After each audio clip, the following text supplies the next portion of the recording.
Okay, so good day, everyone. So for today, we're going to have a discussions of uh, enterprise architecture program management area 4, that is staffing. So in enterprise architecture, program management, staffing is an important area that involves managing the resources needed to support the enterprise architecture program. This area includes activities such as defining rules and responsibilities, identifying skill sets required, and identifying resources needed to execute the enterprise architecture program. Kumuha lang. Ah, kum nagkaklase ako, kumuha lang. Here are some key elements tapping in enterprise architecture program management. Of course, the roles and responsibilities, skill sets required, no? Resource identification, recruitment, onboarding and training, performance management, and so on. And to give us more details about the topic, let us all welcome our presenter. Go ahead.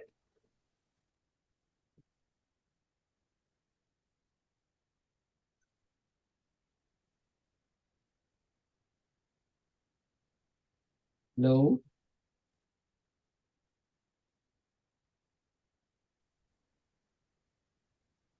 I'm an MIT student, and today I am going to discuss Enterprise Architecture Program Management Area 4, Staffing.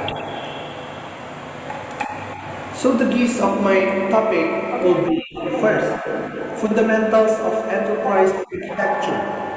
Second, enterprise architecture program management. Third, enterprise architecture program management area 4, staffing. Fourth, deeper topics of staffing.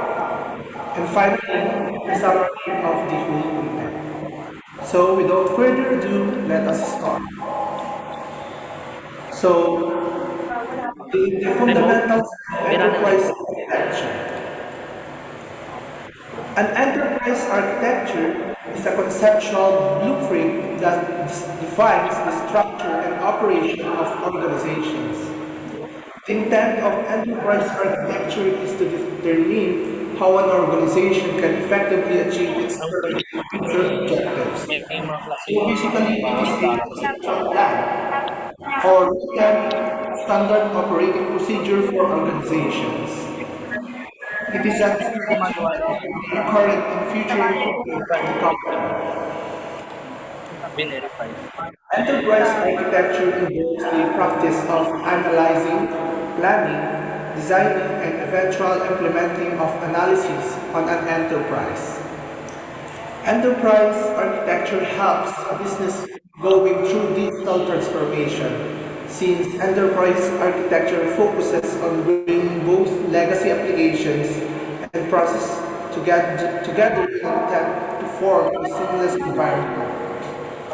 So, this is a study, analysis, and business plan in an organization. Say, for example, I want to have an and after 5 years, I want to expand and add branches to my business. And in order for me to achieve that, I want to have a clear game plan, and this will be written in an enterprise architectural plan. So let's proceed.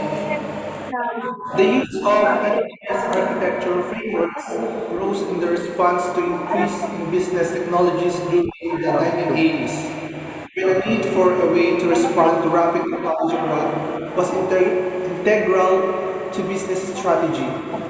This process later expanded to the entirety of business, not just in information technology field. This way, the rest of the business will ensure to be aligned with digital transformation. So the use of enterprise architecture framework is the way of embracing digital transformation during the time. This serves also as a business strategy to expand businesses. Next is importance of enterprise architecture. Enterprise architecture will help multiple departments in the business understand the broader business model and articulate challenges and risks. Because of this, enterprise architecture has an important role in unifying and coordinating departmental processes across an organization. Being able to access and understand business capability should also help individuals identify gaps in their business, and from there, they can make more informed decisions. So the importance of enterprise architecture is to interconnect departments and for them to understand business models and set common goals, which is to improve the quality of service. And through this, they will be able to identify points of improvement to make countermeasures about those.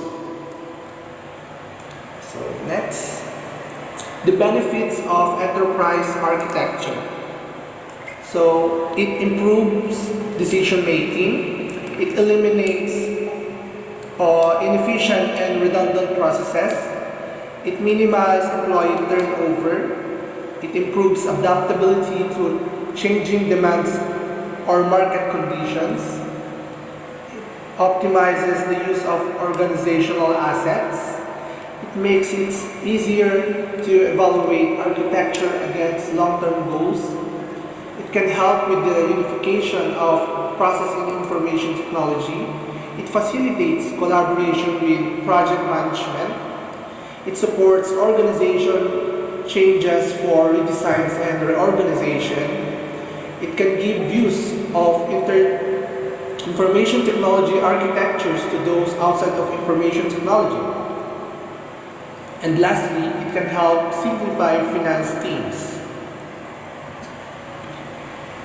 To sum up the benefits of enterprise architecture, it utilizes everything. Since we have planning in enterprise architecture, every single set is utilized. The staffing, the budgets, the standard operating procedures, as well as the future plans. Next is enterprise architecture program management. The enterprise architecture management is the ability to plan, design, manage, and control the conceptualization of systems, processes, and/or organizations, and the relationship between them.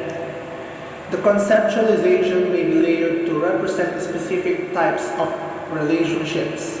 For example, those between applications, business services, internal information technology services, security, networking, data storage, and so on. So comparing enterprise architecture to enterprise architecture management, enterprise architecture is the plan and strategies, while enterprise architecture management is the capability of a person to perform managerial skills. So let's proceed. The coverage of enterprise architecture management. So, establishing principles to guide the design and evolution of systems, processes, and/or organization, managing the architectural skills and architectural resourcing, communicating the impact of enterprise architecture activities, providing the architecture vision, roadmap, and governance together with the approaches required for managing their life cycle. And lastly, providing a framework including models or templates that articulates the business, the technical architecture, and the relationships between them. Enterprise Architecture Program Management, Area 4, Staffing. What is staffing? In management, the meaning of staffing is an operation of recruiting employees by evaluating their skills, knowledge, and then offering them a specific job roles accordingly. So it is choosing the right person for the position that can handle multiple tasks by screening and having set of qualifications. Next, what is staffing plan? A project staffing plan is an ongoing strategic plan usually made by leaders and project managers in the architectural office to understand and plan your employees' current and future state of work. It allows you to see what number and type of employees are needed to accomplish your office goal and workload. So this is a plan for the employees wherein details such as job roles, responsibility, required skills, number of staffs required, duration, and estimated start date are being stated. Say for example, I hired a contractual for 5 months. On his first month, he will be handling documentation. This will last until the end of his second month, and on the remaining months, he will be assigned as a web developer. Next, this is an example of the project staffing plan that I got in the Upwork. So, the role, the project responsibility, the skills required, the number of staff required, the estimated start date, and duration required is provided there for more transparent and detailed plan for staffing. Actually, this is just a small or partial of the staffing plan that exists in an organization. Some of the staffing plans has also their job scopes, their required experiences. Sometimes they also has availability of tools. Say for example, if the company requires work from home, they are requiring system unit specs as well as the internet speed. The purpose of staffing plan is to help you and your leadership team understand the resources that you have right now and plan for personal needs to meet your business goals. A strategic staffing plan can also allow you to, first one, reduce friction between project teams. So, since tasks are distributed among each of the members, this method allows the members to navigate only on the tasks they are assigned and not only to those who are not. Or in other words, there is an authorized person for every operation inside the company so that it will eliminate conflict between teams. Second is maximize productivity across the firm. Staffing will increase productivity in a way that each task will be subdivided and has an in-charge personnel. This will allow tasks to progress and to be done simultaneously, as well as to maximize the time for each of the project. The next one is it will increase employee retention rate. This allows the employees to stay committed to the project because they already had an idea of what the project will be. They already foreseen the planned outcomes, and through that, they are going to share ideas for the important or for the improvement of the project operations. So it will eventually increase the employees' retention rate. The last is it utilizes your project fees in the most efficient way. So if you have a staffing plan,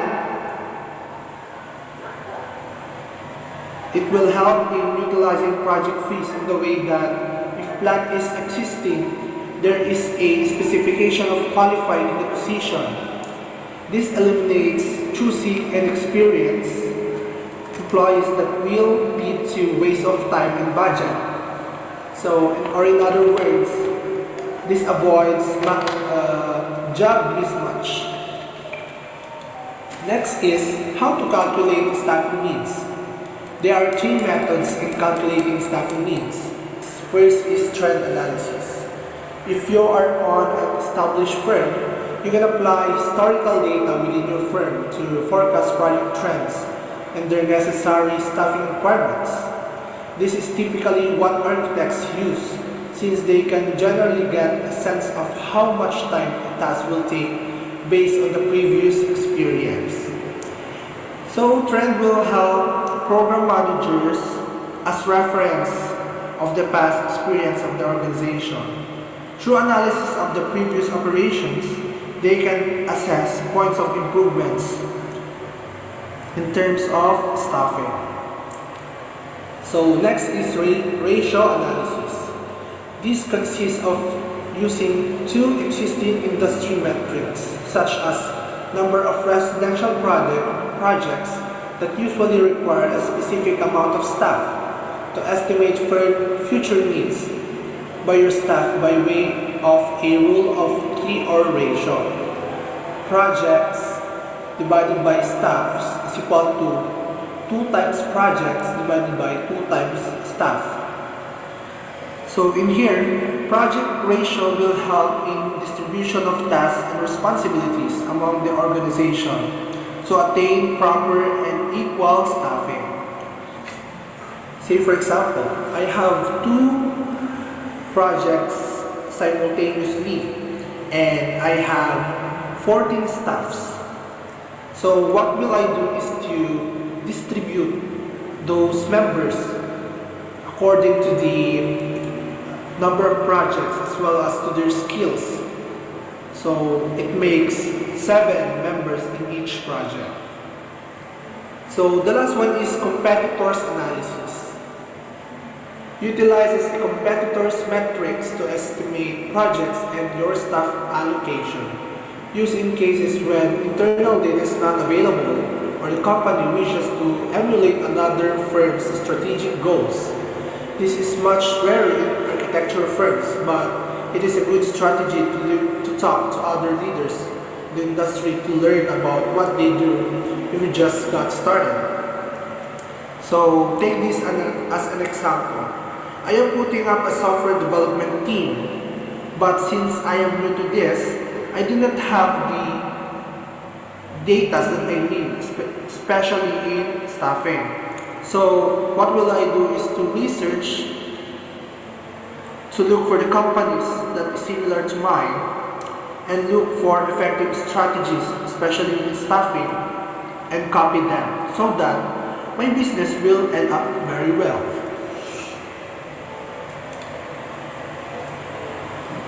Next is how to develop an effective staffing plan. First, you must identify your goals. Your goals are a compendium of your project's individual objectives plus the general direction of management for business growth. Goals is equal to project-specific goals plus business growth goals. So they say that in order for you to be successful of what you are aiming for, you need to have a clear vision of your goals. So this also applies to staffing plan. Next is determine current staffing needs. Medium to large size firms tend to have human resources departments with up-to-date databases of personnel. These usually include more general information like updated staffing and timesheets. But your project managers probably have most comprehensive view of your staffing levels. Meet with leadership and all the relevant parties from different departments to gather the information necessary to create an overall view of your employees. The next is estimate future staffing needs. Understanding your future staffing needs requires projecting some assumptions of your current projects. The idea is to forecast how much and what types of business you will have in future. Some of these forecasts might involve guesswork, but most of them can be based on existing projects and patterns. So take this as an example. I have a web development team, and some of our clients saw that our team is doing very well, and they think that we can create another project such as e-commerce. So, what will I do as a project manager? I will canvas on, or I will make a research on the possible staffing needs or future staffing needs for this project to be done or to exist if ever that it will be approved. Last one is conduct a gap analysis. Once you have gathered your existing staff information and have created a projection for future needs, you can begin to compare the two and identify spaces that needs to be filled. This is called a gap analysis. This step is critical for your staffing plan. You can find areas of opportunity within the experience level of your current staff or current and future project, where you might need to hire and fill that gap. So, say for example, I have an employee, they are web developers. So, one web developer is good in front-end development, and the other one is for back-end development. So, they will work hand in hand to create a wonderful project. So, what lacks the one will fill the other one. Next is 5 types of staffing methods. So we have 5 here: project-based staffing, short-term staffing, long-term staffing, strategic or skill staffing, succession planning. Project-based staffing is, or in this type of staffing, you're usually limited to a specific project. This is usually where most architects start with when they first started their own firm. So the benefits is that you can meet immediate needs for few projects, few specific projects, especially if they are urgent. So the disadvantage is that you only have a narrow view of your staffing needs on a project by project basis with no planning. So one example of project-based staffing is freelancing, or with the use of Upwork, Indeed, and others. Next is short-term staffing, usually employed with a small number of ongoing projects for a limited period of time, like a weekly or monthly basis. So the benefit is that you are able to get a small picture of your firm and rearrange employees among teams if necessary. Your view of your work is only limited to few weeks or months, making it hard to plan for the future. Long-term staffing. This comes hand in hand with long-term planning. This involves the study of your current and coming projects as well as your company goals for at least 6 months or even to a year.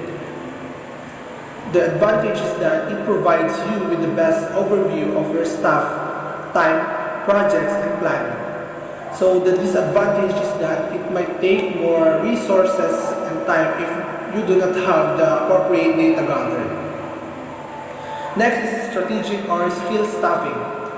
Tied to defining goals and analyzing your employees' current skill set. Strategic staffing allows you to use your goals can be met with talent and skill level that your employees have. You find that there is a skill gap within your organization for your future needs, you might have to start hiring soon. So the benefit is that having a scope limited to skills makes it easier to identify gaps and implement strategy. The disadvantage is hiring based on skills alone for an immediate project need is typically not the best indicator. Looking at culture fit and skills can be used for the long term, can usually generate a longer employee retention rate. The last one is succession planning. exercise proactively for any projected changes in management. This sort of planning is usually continuously updated as you search and train for possible candidates within or outside your own firm. The benefit is it helps you plan for the full lifetime of your firm, even when your own leadership, and will make sure your employees and clients remain happy. So the disadvantage is it is probably the trickiest to apply since there is no single way to approach this and it's highly dependent on your own office culture. People are often the most valuable resource an enterprise architecture has.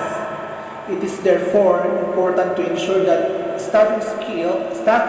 skill, and training requirements are identified for line of business and support service activities at each level of enterprise architecture framework, and appropriate solutions are reflected in the current and future. The architecture capability framework describes the complete organization or structure for building an enterprise architecture capability in terms of roles, responsibilities, skills, organization structure, and processes. This is an important pointer for organizations just starting to build an enterprise architecture capability in the organization. After all, the architectural development method does not run on its own. It requires a team that is well equipped to face the challenges of doing businesses. So, we are up to the last part of the talk, which is the summary. I just want to sum up everything. So, enterprise architecture will help multiple departments in a business understand the broader business model and articulate challenges and business risks. The enterprise architecture management is the ability to plan, design, manage, and control the conceptualization of systems, processes, and/or organizations and the relationships between them. Staffing is an operation of recruiting employees by evaluating their skills, knowledge, and then offering them a specific job roles accordingly. A project staffing plan is an ongoing strategic plan usually made by leadership and project managers in an architectural office to understand and plan your employees' current and future state of work. People are often the most valuable resource an enterprise architecture has. It is therefore important to ensure that staffing, skill, and training requirements are identified for line of business and support service activities at each level of enterprise architecture framework. So to conclude, I want to leave you a short quote from Steve Jobs. The secret of my success is that we have gone to exceptional lengths to hire the best people in the world. So once again, I am Earl Gerald Lacus. Thank you very much for listening. Have a good day.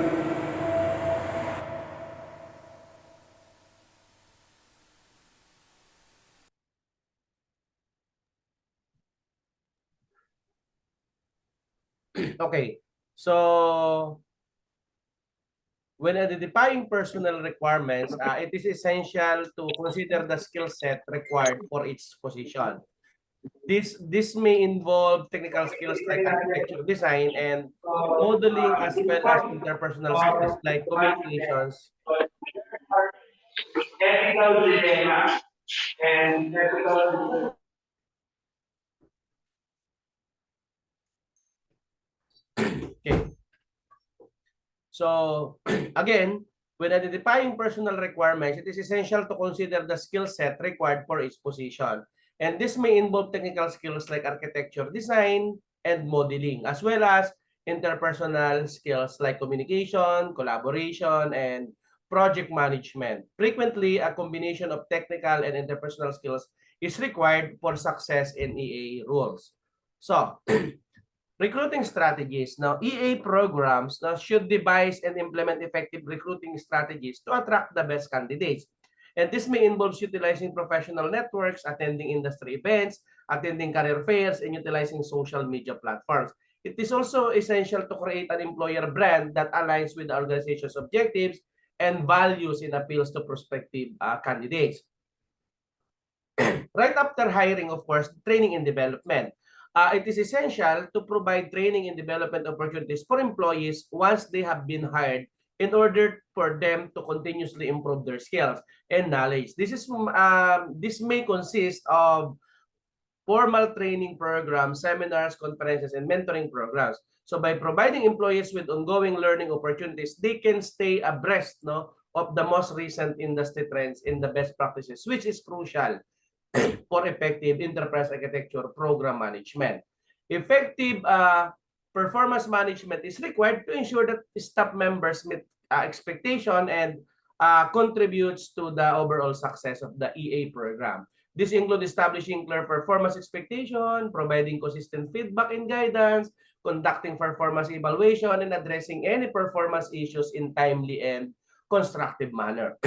So retention strategy, it is essential for the success of EA programs to retain talented personnel.